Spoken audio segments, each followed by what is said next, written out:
En la primera lectura de los Hechos de los Apóstoles parece importante al autor, San Lucas, la conversión de San Pablo, porque 3 veces habla del tema.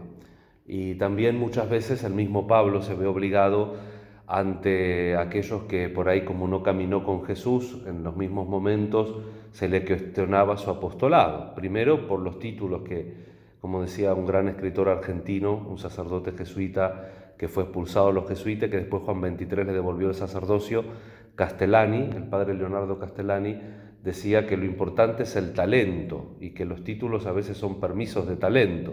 Hay gente que por H o por B uno tiene mucho título y después uno va. A mí me ha pasado viviendo tanto tiempo en Europa que uno dice, bueno, vamos a escuchar a tan gran profesor, y después uno va y dice, vale, para escribir libros muy bien, pero para dar conferencias por ahí no tanto. Entonces, lo importante es el talento, no las credenciales.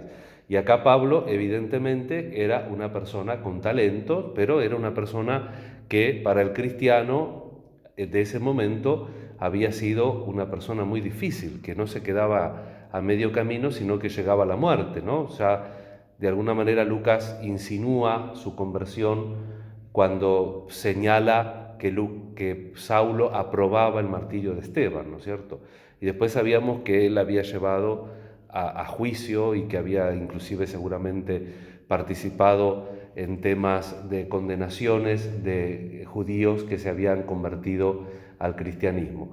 Y acá 3 cosas, ¿no? Porque tampoco vamos a hacer una exégesis muy profunda en una pequeña homilía, pero 3 cosas importantes ver la actitud, ¿no? Primero, la actitud de Jesús que llama a Pablo, que le da una oportunidad a ese perseguidor y a ese que de alguna manera por ahí ya para muchos no tenía cura, no tenía solución, era una persona, digamos así, para la fe perdida. Y sin embargo, Jesús lo llama a él, le da un voto de confianza. Segundo, la apertura de Pablo. ¿Quién eres? Soy Jesús a quien tú persigues, pero esto significa mucho para él y se toma en serio. Y ese camino que Jesús le propone de hacer el esfuerzo de ver para poder seguirlo, para poder entender su palabra y seguir su mensaje.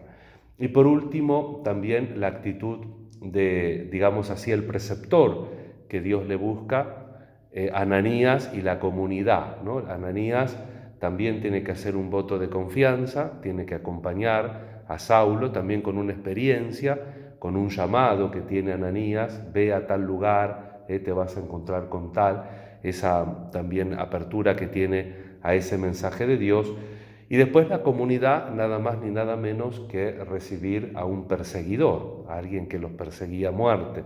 Entonces, ver también que para recibir el mensaje de Dios se requiere también de la colaboración de nuestra libertad y de ser fecundos en orden a que nuestra libertad, en un grado pequeño pero real, colabora también con la gracia y con el llamado de Dios. Y eso lo tenemos que tener presente.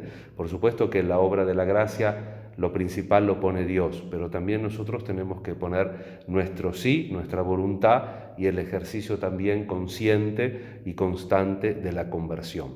Y eso mismo también lo tenemos que tener presente en la catequesis, en la larga catequesis que estamos terminando. Faltan los últimos versículos que leeremos mañana del capítulo 6 de San Juan, del discurso del pan de vida, ¿no?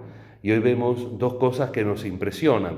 La primera es que es un argumento realístico. Si nosotros leyésemos el Evangelio en griego sería más patente, porque acá utiliza Jesús 2 expresiones, utiliza San Juan en boca de Jesús para decirnos que realmente hay que comer la carne y beber la sangre. Por supuesto que sacramentalmente, no somos caníbales, pero realmente si Dios puede crear el mundo, Dios perfectamente puede hacer del pan y del vino su cuerpo y su sangre.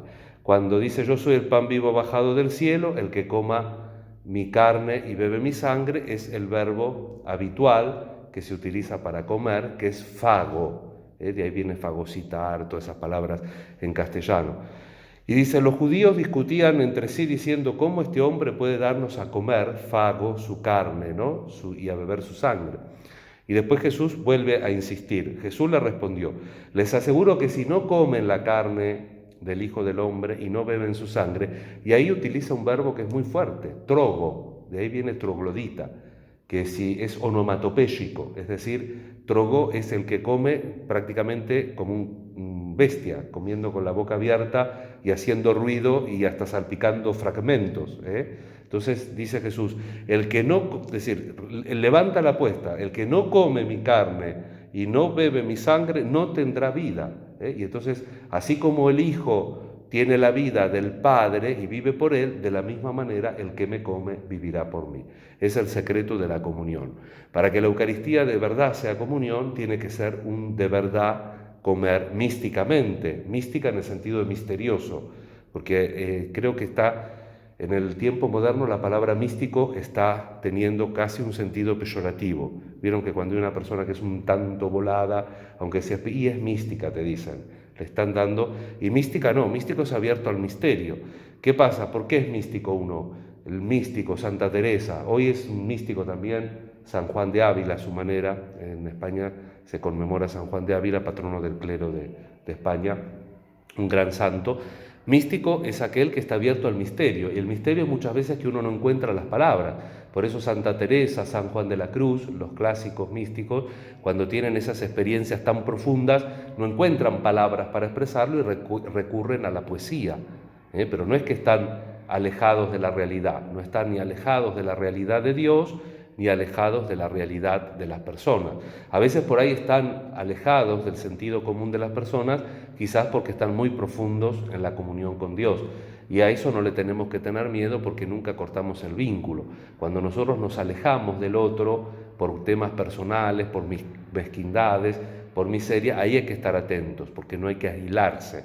Pero cuando uno está en el sentir común o en la conversación, tal vez un tanto alejado del otro, y porque hay un principio bueno como es la comunión, el abrirse al misterio de Dios, a la relación que Él tiene con nuestra vida, eso no es de asustar, pero siempre tenemos que reencauzarlo y tener en cuenta lo que decíamos de los hechos de los apóstoles, ¿no?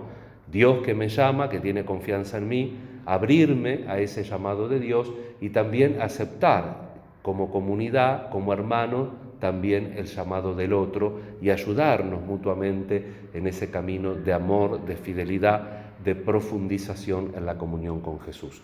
Nos encomendamos a la Santísima Virgen y en este tiempo pascual deseamos realmente apreciar, agradecer el don de la Eucaristía, seguir nutriéndonos de ese alimento de salvación y que nuestra vida realmente sea un vivir en Jesús. Que así sea.